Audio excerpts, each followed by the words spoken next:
Reaction from key players in the trial of Attorney General Ken Paxton after he was acquitted on all charges.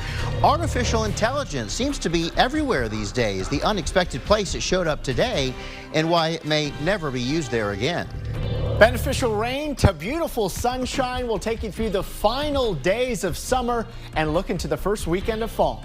Hi, everyone. Thank you for joining us. I'm Mike Rush. Reactions are still pouring in after the Texas Senate overwhelmingly voted to acquit Attorney General Ken Paxton, immediately reinstating him in office after months of suspension. After being silent for months, Governor Greg Abbott issued a statement in the aftermath, calling it a fair trial with a nod to Paxton's conservative policies. But Speaker of the House Dade Phelan slammed the lieutenant governor's criticism of the House, defending the lower chamber's work and accusing Patrick of confessing his bias. Our Capitol correspondent Monica Madden has more of the players involved in the trial. We're very proud of the work we did. We didn't know, there were no leaks. We had no idea how the jury would vote. All we were focused on was trying to put on the best case we could. And now it's over. And Ken Paxton is the Attorney General of the state of Texas. Defense attorneys for Ken Paxton and House impeachment managers both say they wouldn't do the trial any other way. In a post-verdict press conference, defense declared victory, saying the ruling vindicates the Attorney General of wrongdoing. Republican senators explained their votes in online statements. Democrats mostly voted unanimous yeas on almost every article and had words of criticism for the final verdict. We've lowered the bar of what's acceptable conduct for public officials in the state of Texas. After the verdict, House managers emerged defeated while standing tall. I am proud of the case that we presented because it demonstrates considerable, uncontested, uncontroverted evidence of Mr. Paxton's corruption. We did our duty to bring the evidence into the sunlight through this impeachment process. And I just hope that the people of Texas will know that the people that they elected from the Texas House took our job seriously. We followed the rules. We followed the ethics. Monica Madden, KXAN News. Paxton's longtime attorney Dan Cogdell says he is unsure what's to come now with the Republicans' ongoing securities fraud case. That indictment has been pending since 2015 when Paxton was first elected. With the impeachment trial behind him, though, Paxton has been active on social media, thanking supporters, praising his wife, and today posting a Bible scripture and writing, "It's a new day in Texas." And former President Donald Trump used his social media platform, Truth Social, to praise Paxton's acquittal in several posts yesterday, writing congratulations to Attorney General Ken Paxton on a great and historic Texas-sized victory. Trump appeared on NBC's Meet the Press this morning for Kristen Welker's debut as the moderator there. He discussed a wide range of topics, including criminal charges against him, the impeachment inquiry into President Biden, and whether he would pardon himself, which he said was discussed when he was leaving office. I was told by some people that these are sick lunatics that I'm dealing with. Give yourself a pardon. Your life will be a lot easier. I said I would never give myself a pardon. Even if you were reelected in this moment? Well, I think it's very unlikely. What did I do wrong? I didn't do anything wrong. He said this is the only one that doesn't. NBC News has also extended an invitation to President Biden to sit down with Welker for an interview as well. Meteorologist Nick Bannon joins us now with a look at the forecast. And I think, Nick, we got a little extra with the rain yesterday. Yeah. You know, I mean, you were expecting it, and then today, not so much anymore, right? No, unfortunately. Yeah, it's back to our warm and dry pattern. But, you know, after finally getting several days of beneficial rain, I felt like we could finally enjoy a day like today without feeling so guilty about it, because we already had some of that rain in the bank. But right, we need more. Let's take you to the outside temperatures. You're feeling well into the upper 80s at best, and some of you in the low 90s at this hour on what was a reasonably average day for us compared to where we should be for this time of year. On clouds and radar, had a couple spotty showers in the hill country earlier. Those have now disappeared. Now it's just some scattered puffy clouds, and those will disappear as we head into the evening. This is what it looks like at the Domain from our Indeed weather camera. Looking out over Q2 Stadium, it's 91 degrees. There is going to be a game at Q2 tonight. Austin FC hosting Portland with a 7:30 kickoff. Just before kickoff at 7, it'll be 87, dropping to 83 by 9. And look at that, wrapping things up in the 70s on what should be a reasonably comfortable night. Coming up in First Warning Weather, we'll take you through the last week of summer, which brings building warmth, just like summer has been giving us plenty of. We'll show you a couple slim rain chances just before we head into fall. All right, Nick, thanks. We'll see you in a bit. Today, people gathered at the Texas Capitol for what they called a climate crisis rally. The rally featured speakers like U.S. Representative Lloyd Doggett and experts on the different effects of climate change, like climate anxiety and the role of young people in the climate change movement. Environmental organizations were also there to give out information on the steps attendees can take to help the environment. We need people involved in whether it's attending a city meeting or a city commission or something like that, calling or emailing their council member. If we get 100 people calling and 1,000 people emailing, that can make change, and that's actually not a lot of people in a city of 1 million. The rally was hosted here in Austin in solidarity with the NYC March to End Fossil Fuels ahead of the UN Climate Ambition Summit. Artificial intelligence is making its way into several parts of our lives, from the classroom to the workplace and now church. The Violet Crown City Church in North Austin used ChatGPT, an artificial intelligence chatbot, to create today's sermon. The technology can respond to questions and create a variety of written content, including articles, essays, and emails. Pastor Jay Cooper says he got the inspiration after reading more about AI and speaking with members of his congregation who were software developers. He says while the AI-generated sermon was relevant, it lacked a key component: emotion. I think the human touch is critical in life and in ministry. The purpose really is to wrestle with questions about what is sacred. If we can recognize truth and the sacred in something like this, then perhaps we could recognize truth and the sacred in the next door neighbor who we just can't stand. Pastor Cooper says today's AI service is a one-time deal and there are no plans to do it again, but it did foster a conversation around this technology. Tonight at 10, hear what some churchgoers and social scientists have to say about it. Going in depth, ChatGPT is also a hot topic for Central Texas school districts. For instance, Eanes ISD is figuring out how AI like ChatGPT can be used in education, while navigating concerns that it can be used for cheating on assignments and even writing entire papers. ChatGPT is currently restricted for students in Eanes ISD, only being used by teachers to create lesson plans. And at Austin ISD, it is blocked on all school devices. Still to come, smiling faces and new hope for dozens of kids overseas after some locals make a life-saving visit. And how a former Longhorn athlete turned pro is giving back to Austin and paving the way for future athletes. Well, post-tropical cyclone Lee is moving away from Canada after making landfall in Nova Scotia yesterday. The storm arrived with maximum sustained winds estimated at around 70 miles per hour and quickly moved over New Brunswick and Prince Edward Island. The storm is now heading toward Newfoundland. Tens of thousands of customers in and around Nova Scotia remain without power, and the region will continue to experience rain, strong winds, and high waves along the Atlantic coast throughout the rest of today. That's not the only storm out there. There's Lee, but we've got two other named storms we're watching. Margot and Nigel, neither expected to head toward the United States anytime soon, if at all. This area, though, a little more concerning. Just west of Africa, a 40% chance of becoming our next tropical depression. As that would move westward, that would be worth watching. As far as the names go, Nigel's where we're up to. Ophelia would be next. So we're working our way through the list in a hurry. Highs today here in Central Texas. Austin got up to 93. We've got warmer days ahead just to wrap up the summer season.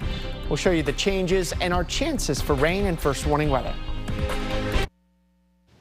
More than 24 kids overseas have a fresh start following a medical mission trip performed by a group from Austin. Since the year 2000, the nonprofit group Heart Gift has repaired congenital heart defects on more than 800 patients in over 35 countries. Late last month, a 30-person team flew to Bolivia for a 10-day medical mission to perform 25 pediatric open heart surgeries. Volunteers said there was a noticeable difference in the kids' physical appearances and behavior just hours after the procedures. Just to see the transformation in really such a short amount of time was just absolutely fascinating, very rewarding experience. Procedures cost roughly $25,000 per child to cover the surgery and the flying in of all the medical equipment and medicine overseas. We've got more details on how to volunteer or to donate to HeartGift online at KXAN.com. A new basketball court was unveiled at James A. Garrison Park in South Austin this morning. The new court was unveiled by the San Antonio Spurs organization called Spurs Gives, as well as the Austin Parks Foundation. It's part of a $500,000 initiative called Play ATX, with a goal of refurbishing 5 basketball courts around the city. The Spurs started refurbishing courts in San Antonio and have now brought the program to Austin. It's a way for the Spurs to grow their market and attract more fans from Austin, while also bringing a positive impact to the community. Sir'Jabari Rice, former UT basketball player and current San Antonio Spurs player, was there for the unveiling as well. It's just always fun for me to come out here and just see the future kids that are trying to become trying to be where I'm at. And so it's always fun just to try to help them and give them knowledge. But just to be around, I just like being a part of the community and just doing something other than like playing basketball on the court. After the unveiling, a youth basketball clinic was hosted on the brand new court. Okay, so today, pretty nice day as far as the weather-wise. I mean, we've really, been suffering with these triple digits. Yeah. So it's been nice for the cool down, but you say that we have another warm-up coming our way. Right, but we have lowered the bar as far as what is nice. yeah, we have. Oh, upper 90s? That'll feel great. Oh, that feels fantastic after 106. Exactly, but it is going to be warming up as we head through the week, just in time for fall. The first weekend of fall actually looks warmer than our final weekend of summer here, so perfect. Go figure. Let's take it outside to Marble Falls. Just a gorgeous view there from the Highland Furniture and River City Grill camera. Ignore the cobwebs. We still have to go up there and wipe it off. On clouds and radar, just a few puffy clouds, and those continue to fade away as we lose the sunlight here going into the evening. And much of the state is really quieting down after a busy last several days with showers and storms. That's thanks to the fact that this cold front has pushed through the area and dried the air masses out and really taken away a lot of the punch that would give us some showers and storms. There's a slight shower chance later in the week, but what you'll see here as we take you overnight and into your Monday is drier weather settling in. We had just a couple of showers in a few spots today. Not expecting those tomorrow. A lot of sunshine tomorrow morning, just a few puffy clouds tomorrow afternoon. Looks like a fantastic start to the work week because the air is going to be reasonably comfortable even though it will be a warm day. Tuesday, almost the same, plenty of sunshine, not much in the way of clouds and not too much in the way of humidity either. So tonight, we're heading down to 68. We got down to 69 this morning, so slightly cooler to start tomorrow morning. That will be the coolest night and therefore the coolest morning of the week ahead. Tomorrow afternoon, we're up to 93 again, just like we were today. Warm and comfortable with low humidity. The temperatures do start to climb as we head through the week. We're not quite forecasting triple digits. I'm hoping we don't have to. But, we do start to see those numbers getting up there. 95s by Wednesday and Thursday and Friday, and then 96s next weekend, just in time for that first weekend of fall. The humidity does drop a little bit more here for your Monday before starting to slowly climb as we head later in the week. We're borderline oppressive as we get into Wednesday and Thursday of the coming week. But with that building humidity will come at least some chances for some spotty showers. Wednesday, we're now keeping dry. I think Thursday has our best chance of rain during the work week. And then we've got some opportunities for wet weather as we head into next weekend. This particular model is noticeably wetter for Saturday and Sunday with the rain sort of clearing the area for most of Sunday, but we're seeing some other signs that Sunday and Thursday may be the best chances for rain of the week. They're still low. They're certainly not worth getting too excited about, but at least there's the possibility for a little wet weather. American computer model keeping all of us under 1/10 of an inch of rain, but the wetter European model is giving some areas near or over an inch of rain by the end of the next 7 days. So actually a lot of computer differences regarding just how wet Thursday and Sunday could be, and certainly keep checking back with us as we update that part of the forecast. But you see the warming temperatures, those 10% rain chances Thursday and Sunday, but you may like this a little better. The extended outlook, the 8 to 14 day, that's September 25th through October 1st, is trending wetter than normal. This is KXAN Sports, brought to you by Thomas J. Henry. Dallas taking on New York again. This time it's the Jets who are the opponent as the Cowboys are out to start the season, handing both of the Big Apple's teams L's. Balanced offense for Dallas right now. They're up 21-10 on the Jets. Jets defense starting to present more of a challenge, though. Dak Prescott has thrown 2 touchdowns so far in this one. Lake Travis alum Garrett Wilson scored a touchdown off a Zach Wilson pass. Cowboys, they hold on. They'll go 2-0. Texans taking on the Colts in Houston. First quarter, Colts up 7-0. Anthony Richardson, their quarterback, running in from 15 yards out there to make it 14-0. And then C.J. Stroud, they've been waiting for him to have a good day, and he had one today. Stroud with his first touchdown pass of the regular season to Nico Collins, 14-7. Texans in striking distance, but it was all Colts in this one. Gardner Minshew finding Kylan Granson for the touchdown. Granson, the Westlake alum, scoring, and the Colts take this one 31-20. Texans are now 0-2 on the young season. Not going to get easier for the Texans as they'll face a tough Jacksonville Jaguars team on the road next week at noon, and it looks like the Cowboys just scored again, so it's 27-10 Dallas over the Jets. College football to talk about. Texans off to their best start in over a decade. We'll hear from the Longhorns after their big win last night. When sports continues after this. Keep it here. A mark of a good team is consistency and an ability to win in all kinds of ways. And last night, Texas got the win in a way the 100,000 plus at Royal Texas Memorial Stadium certainly did not expect. Wyoming scored the first touchdown, and they stayed with Texas as the score was tied at the beginning of the fourth quarter. That's when Texas unleashed turmoil on Wyoming, scoring 21 unanswered points. Xavier Worthy set it off with this 49-yard touchdown on the screen pass. Then the final touchdown from Texas came courtesy of a Jaron Thompson pick six as the Horns were able to shake off a shaky start to improve to 3-0 for the first time since 2012. We just weren't quite finding our rhythm offensively. But in the second half, that's what it felt like. And like I said, I give the guys a lot of credit for kind of recalibrating themselves at halftime and coming out and playing a style of football that fits us. We just kind of started out slow as a whole offense, as a team. I think we just came together at halftime, kind of talked to each other and just told each other what we could do and what we should do.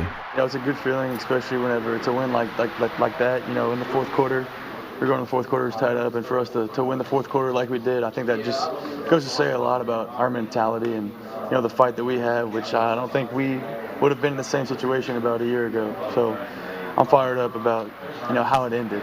Not so much about the first three quarters, but how it ended. G.J. Kinney and his Texas State Bobcats are living like they were in the early 2010s, excuse me, as they put up video game numbers against Jackson State. The Bobcats scored 77 points, their highest point total since 1920. They improved to 2-1 for the first time since 2013. MLS tonight, Austin FC returns to action to face Portland after the international break. It's been a couple of weeks since their last match, which was a draw, but it snapped a 5-match losing streak for the Verde and Black. It's the home stretch of the season for Austin, so they need to start racking up wins so they can make the playoffs. Every game matters at this point, as it should, and that's how the MLS is most seasons. Obviously last year we had a bit of a cushion, but as you can tell just by looking at the table, a lot of points up for grabs, and it's tight between 5th through 12th place. So I think there's going to be a lot of movement between the teams, and we've just got to treat each game like it's must win 3 points. All right, kickoff at Q2 Stadium tonight, a little after 7:30. Back to the Cowboys-Jets game going on right now. It's 24-10. I said they scored a touchdown. Actually, it was taken off the board. It was a fumble recovery. A rule that the player recovered was down. So the Cowboys, though, were able to have, or they had to settle for a field goal to make it 24-10. So Cowboys up by 2 touchdowns, Mike, as they look to go 2-0 on the year. These guys keeping you on your toes, right? With taking away points, giving points. It's those doggone reviews, man. All right. We'll be back in just a moment with a final look at your forecast. Stay with us.